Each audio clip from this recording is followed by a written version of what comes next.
नमस्कार दोस्तों, स्वागत है आप सभी का एक बार फिर से। 4 जुलाई 2023 सावन से पहले जान लें ये ज़रूरी बातें। सावन सोमवार व्रत कैसे करें, क्या खाएं क्या ना खाएं, व्रत में क्या करें क्या ना करें, गलतियां, भोलेनाथ को खुश करने की पूजा विधि।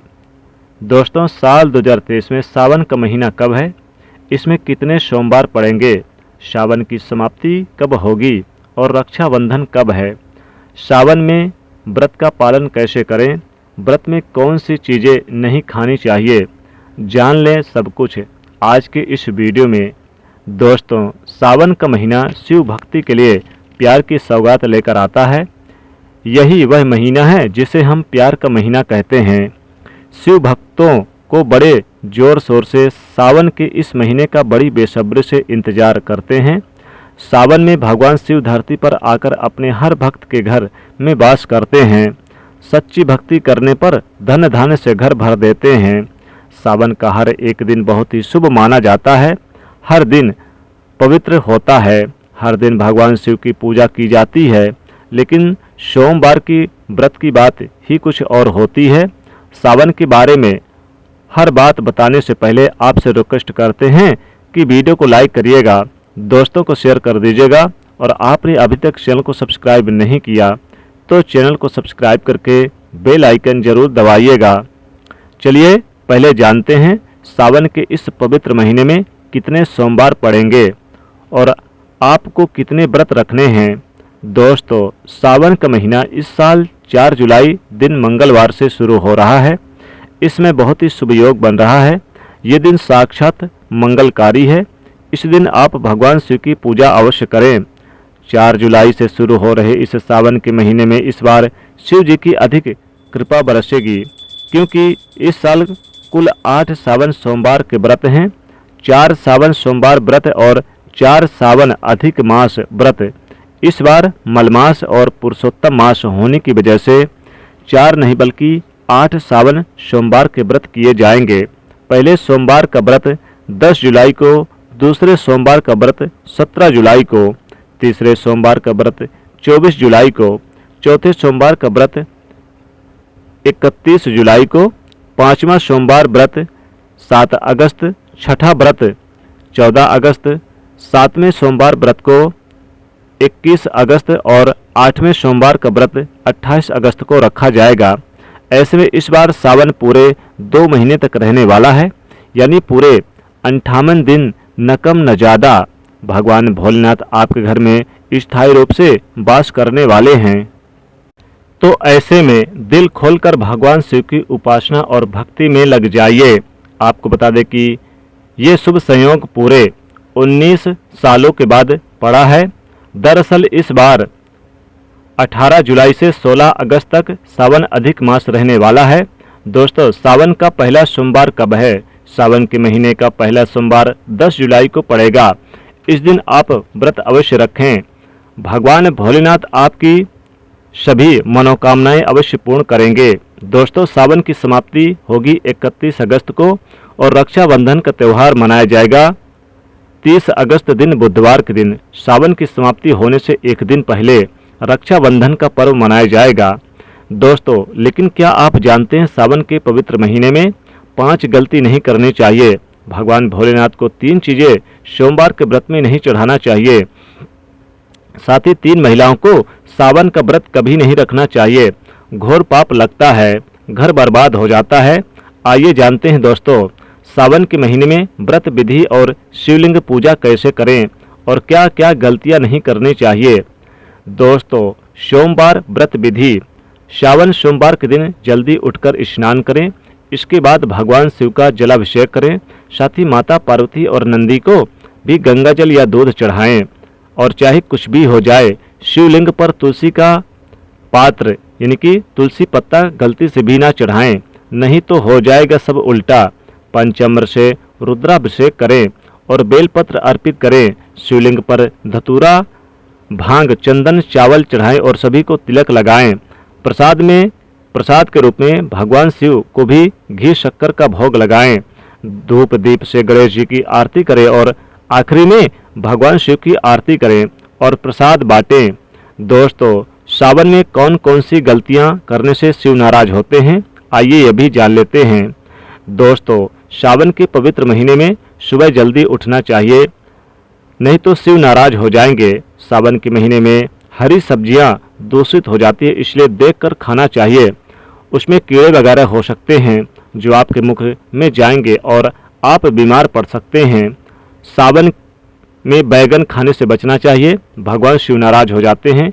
इस पवित्र महीने में पति पत्नी को दूरी बनाकर रखना चाहिए। अगर आप संयम नहीं रखते तो भगवान शिव हमेशा हमेशा के लिए नाराज हो सकते हैं। सावन के पवित्र महीने में घर में रोना धोना नहीं चाहिए, हमेशा खुश रहना चाहिए। भगवान शिव बहुत प्रसन्न होते हैं और आपको माला माल कर देते हैं। दोस्तों, सावन के महीने में गलती से भी मांस मत खाना, मदिरा मत पीना, लहसुन प्याज कभी मत खाना। साथ ही आप यानी कि कुम्हड़े की सब्जी और पत्तेदार सब्जियां भी मत खाना। दरअसल इस पवित्र महीने में इनको सावन के महीने में खाने से व्यक्ति को पाप लगता है और नरक में जाना पड़ता है। घर में किसी भी सदस्य को चुगली आदि नहीं करनी चाहिए, नफरत नहीं फैलाना चाहिए, घर में साफ सफाई रखना चाहिए। साथ ही साथ दोस्तों बता दें कि सावन के महीने में आपको पत्तेदार यानी जो बंद गोभी है उसे भी नहीं खाना चाहिए, बैगन नहीं खाना चाहिए। साथ ही आपको सब्जियों में जो कुम्हड़े की सब्जी होती है जिसे कुंडा कहते हैं, कुम्हड़े की सब्जी भी नहीं खानी चाहिए। कुम्हड़े की सब्जी और बंद गोभी वाली जो पत्तेदार वाली गोभी की सब्जी होती है उसे भी सावन के महीने में नहीं खाना चाहिए। और साथ ही साथ दोस्तों बैगन नहीं खाना चाहिए, नहीं तो शिव हो जाते हैं नाराज और आपको सब उल्टा फल मिलने लगता है। इसलिए ध्यान रखें दोस्तों, सावन के महीने में भूल कर भी आपको यानी कि पत्तेदार वाली जो बंद गोभी है और बैगन और कुम्हड़े की सब्जी और लहसुन प्याज इत्यादि बिल्कुल भी ना खाएं। दोस्तों, सावन के महीने में बाल नाखून शेविंग आदि नहीं करना चाहिए, इससे आपको पाप लगता है और भगवान शिव क्रोधित हो जाते हैं। सावन के महीने में मीठा बोलने वाला व्यक्ति भगवान शिव की कृपा पा लेता है। वह व्यक्ति जल्दी ही करोड़पति बन जाता है क्योंकि उसके सर पर भगवान शिव का आशीर्वाद बन जाता है। सावन में जितना हो सके गरीबों की सेवा करें, भंडारा करें, गरीबों को कपड़े आदि के बारे में भगवान शिव बांटे। भगवान शिव उस व्यक्ति को पल भर में धनी बना देते हैं। सावन के इस पवित्र महीने में गरीब को खाली हाथ ना जाने दें, गूंगे जीव को भोजन अवश्य कराएं। क्या पता उस गरीब के रूप में भगवान शिव या उस जीव के रूप में ही भगवान शिव हो सकते हैं। ईश्वर किसी भी रूप में आपकी परीक्षा लेने धरती पर आ सकते हैं, आगे आपकी मर्जी। दोस्तों, चाहे कुछ भी हो जाए भगवान शिव के पास 5 गलती से भी मत रखना, नहीं तो आपका व्रत टूट जाएगा, शिव जी हो जाएंगे नाराज। तो चलिए जानते हैं दोस्तों। नंबर 1, जहां रखा है शिवलिंग महादेव की कोई भी प्रतिमा तो वहां पर भूलकर भी चप्पल जूते नहीं उतारना चाहिए। जरा सोचिए, जब आपके कमरे में कोई जूता चप्पल लेकर प्रवेश करता है आपको कितना क्रोध आता है। इसी कारण महादेव को भी आप नाराज हो जाते हैं। अगर उनके मंदिर में जूता चप्पल लेकर जाते हैं आपको मिलने वाला फल नष्ट हो जाता है। ऐसे में मंदिर में नंगे पैर ही प्रवेश करना चाहिए क्योंकि चमड़े के चप्पल हमेशा अशुद्ध होते हैं, इसलिए देव शक्ति नाराज होती है। दोस्तों, यहाँ पर नंबर 2, अक्सर महिलाओं को मासिक धर्म आ जाते हैं और वो बिना किसी को बताए पूजा पाठ कर लेती हैं, जो कि शास्त्रों में वर्जित माना गया है। इस समय महिलाओं को जानकर भी अनजान नहीं बनना चाहिए। और आपको मासिक पीड़ा है तो घर के बने मंदिर में या फिर बाहर बने मंदिर में कभी प्रवेश नहीं करना चाहिए। इससे देव शक्तियाँ नाराज होती हैं, आपसे क्रोधित हो सकती हैं। ऐसे समय में शिवलिंग को छूना घोर पाप के बराबर माना गया है। जरा सोचिए, ऐसी अवस्था में जब महिलाओं को बुरा लगता है तो ईश्वर को कितना बुरा लगेगा। इसलिए महिलाओं को ऐसी अवस्था में मंदिर की यात्रा, घर में यानी पूजा पाठ, भगवान की प्रतिमा को छूना, तुलसी में पानी डालना नहीं चाहिए। तुलसी का पौधा सूख जाता है। जब देव शक्तियां नाराज होती हैं तो लाजमी है कि घर में कंगाली और गरीबी, लड़ाई झगड़े होने लगते हैं। तो ऐसे में कभी मत करना दोस्तों ऐसे काम। दोस्तों, नंबर 3, शास्त्रों में बताया गया कि जहाँ होता है शिवलिंग तो वहाँ पर सभी शक्तियाँ सक्रिय रहती हैं। अगर घर में होता है शिवलिंग तो वह व्यक्ति महादेव जी की कृपा सदैव पा लेता है। वास्तु शास्त्र के अनुसार शिवलिंग हर वक्त ऊर्जा का संचार करता रहता है, इसलिए शिवलिंग पर जल धारा हमेशा होनी चाहिए जो ऊर्जा को शांत रखता है। कुछ लोग अपने घर में शिवलिंग तो रख लेते हैं, लेकिन वो एक हफ्ते के बाद जल चढ़ाते हैं, जो कि बिल्कुल भी अच्छा नहीं माना जाता। अगर आप जल नहीं चढ़ाते तो घर में शिवलिंग स्थापित कभी ना करें, जो कि गरुड़ पुराण में बताया गया है कि जिसे उल्टा घर में विनाश होता है। दोस्तों, नंबर 4, शास्त्रों में बताया गया है कि तुलसी और महादेव का बैर माना गया है, इसलिए इसी कारण से तुलसी में शिवलिंग और गणेश जी की प्रतिमा कभी नहीं रखनी चाहिए। कई लोग जाने अनजाने में शिवलिंग को तुलसी में रख देते हैं और उस घर में परेशानियां आनी शुरू हो जाती है। इससे महाशक्तियां क्रोधित हो सकती है। शिवलिंग पर तुलसी भी नहीं चढ़ाना चाहिए। तुलसी में और शिवलिंग में कुछ दूरी बना के रखना चाहिए। दोस्तों, नंबर 5, घर का मंदिर या फिर बाहर का मंदिर, किसी भी मंदिर में ऐसे व्यक्ति को प्रवेश नहीं करना चाहिए जिससे स्त्री प्रसंग अर्थात संभोग किया हो या उसने मांस खाया हो। अगर आप शरीर रूप से गंदे हैं, शारीरिक रूप से आप अशुद्ध हैं, मंदिर के आसपास भी नहीं जाना चाहिए। घर के बने मंदिर को कपड़ा आदि डाल देना चाहिए। जरा आप सोचिए, क्या आप मांस खाकर स्त्री के साथ शारीरिक संबंध बनाकर भगवान के पास जाएंगे और क्या वो आपसे प्रसन्न होंगे? बिल्कुल भी नहीं। वो आपसे क्रोधित हो सकते हैं और आपसे नाराज हो सकते हैं। शास्त्रों में इसे घोर पाप माना गया है। इससे व्यक्ति नरक में जाता है। ऐसा दुष्ट स्वभाव मनुष्य के बर्बादी का कारण माना गया है। ऐसा ना करें। ईश्वर के सामने हमेशा नहा धोकर मन पवित्र लेकर ही जाना चाहिए। इससे सभी शक्तियाँ आपसे प्रसन्न रहती हैं। इसी के साथ ही क्या आप जानते हैं, सोमवार के व्रत में ये फल कभी नहीं खाना चाहिए। अगर आप भी गलती से इस फल को खाते हैं तो जिंदगी भर भगवान शिव के क्रोध का सामना करना पड़ सकता है। आपका व्रत भंग हो सकता है, यहाँ तक कि आपके परिवार पर कष्ट आ सकते हैं। कम से कम सोमवार के व्रत में ऐसा पाप कभी ना करें। दोस्तों, नंबर 1, शास्त्रों में कहा गया कि व्रतधारी को उधार मांगकर फल आदि नहीं खाना चाहिए। इससे पाप लगता है, व्रत अधूरा रह जाता है। सोमवार का व्रत या कोई भी व्रत क्यों ना हो, पड़ोसियों से मांगकर भी व्रत आदि में फल वगैरह नहीं खाना चाहिए। व्रत में उधार मांगकर खाने से व्यक्ति का व्रत झूठा हो जाता है। ईश्वर की शरण में आने पर व्यक्ति को झूठा नहीं बोलना चाहिए, कर्ज नहीं लेना चाहिए, चुगली आदि नहीं करनी चाहिए, उधार मांगकर भी नहीं खाना चाहिए। अगर आपको कोई आपकी मर्जी से खाने के लिए व्रत में कुछ देता है तो उसे आप खा सकते हैं, लेकिन उधार मांगकर फल आदि ना खाएं।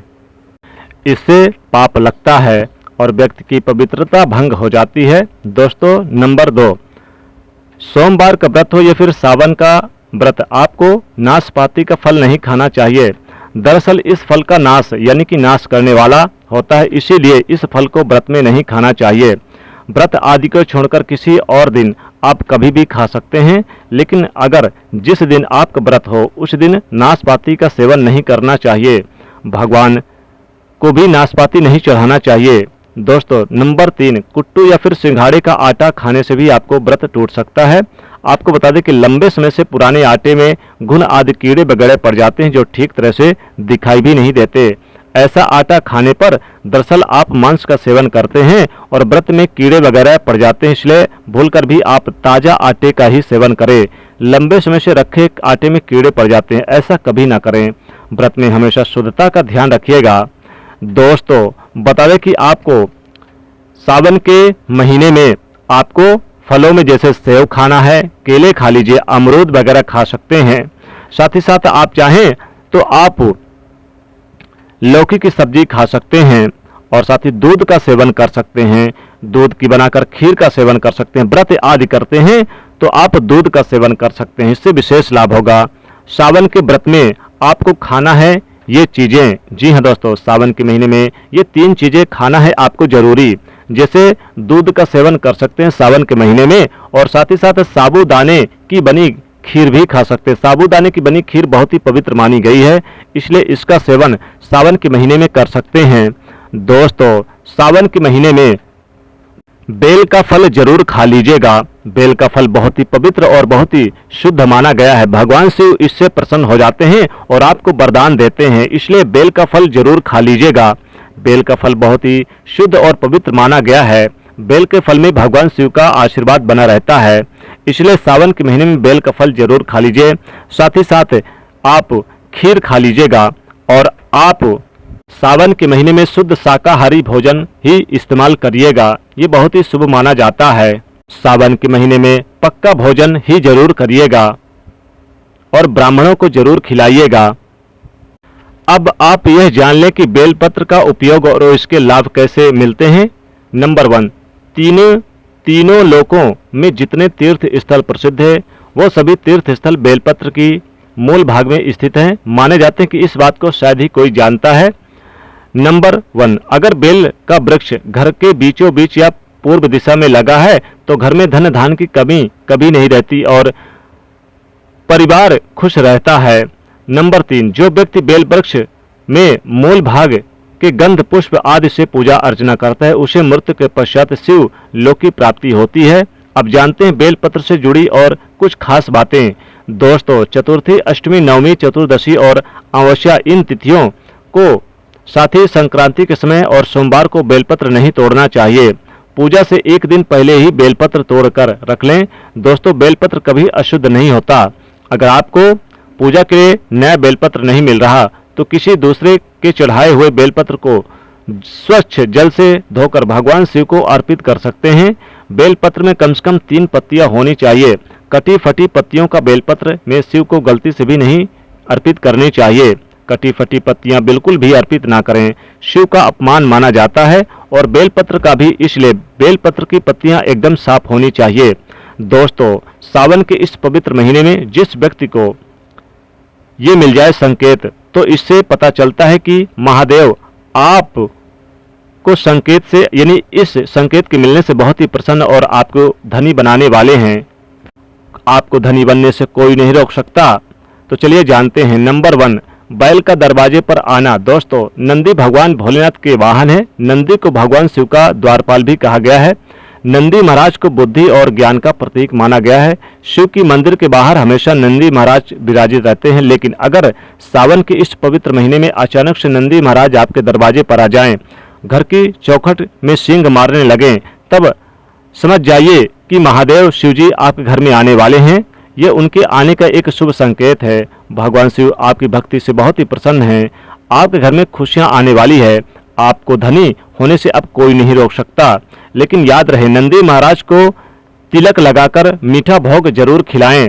नंबर 2, सावन के पवित्र महीने में अचानक से आपके सपनों में अगर शिवलिंग दिखाई दे जाए, अर्थात भगवान शिव दिखाई दे, तो इससे आपको समझना चाहिए कि आपके जीवन में परेशानियों का अंत होने वाला है। शिव आपकी सच्ची आराधना भक्ति से बहुत खुश हैं और वह आपके घर में आने वाले हैं। ऐसे में याद रहे कि शिव की भक्ति में कोई भी कमी ना आने दें। घर को गंदा ना रखें, साफ सफाई जरूर करें। नंबर 3, शास्त्रों के अनुसार माना गया कि नीलकंठ पक्षी भगवान शिव का प्रतीक है। अगर आपको घर में सावन के महीने में नीलकंठ घर पर छत पर आकर बैठ जाए, द्वार पर आकर बैठ जाए, आंगन पर बैठ जाए, तो भूलकर भी मत भगाना, क्योंकि भगवान शिव का प्रतीक माना जाता है। ऐसे में आपको खुश हो जाना चाहिए, क्योंकि भगवान शिव आपकी भक्ति से बहुत ही प्रसन्न है। शास्त्रों में बताया गया है कि ये साक्षात भगवान शिव के आने का संकेत है।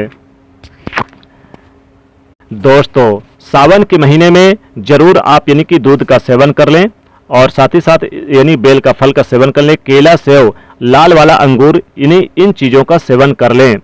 व्रत में भगवान शिव को आप 1 लोटा जल लें, थोड़ा सा चावल मिश्री उसमें रख लें और बेलपत्र रख लें। एक थाली पे धूप बत्ती रख लें और भगवान शिव को 1 लोटा जल चढ़ाएं। धीरे धीरे चढ़ाएं। उन्हें चावल उनके ऊपर शिवलिंग पर रखें, सफ़ेद पुष्प रखें और भांग धतूरा उन्हें जरूर चढ़ाएं। ये पूजा में जरूर करें, इससे भगवान भोलेनाथ बहुत ही प्रसन्न होते हैं। ऐसा करने से भोलेनाथ यानी कि बहुत प्रसन्न होते हैं। लेकिन गलती से भी आपको यानी कि उनके ऊपर जो चीज़ें नहीं चढ़ानी चाहिए वो ना चढ़ाएं। तो दोस्तों, अगर यह खास जानकारी आपको पसंद आई है तो वीडियो को लाइक करिएगा, शेयर करिएगा, कमेंट में लिखे हर हर महादेव, ओम नमः शिवाय।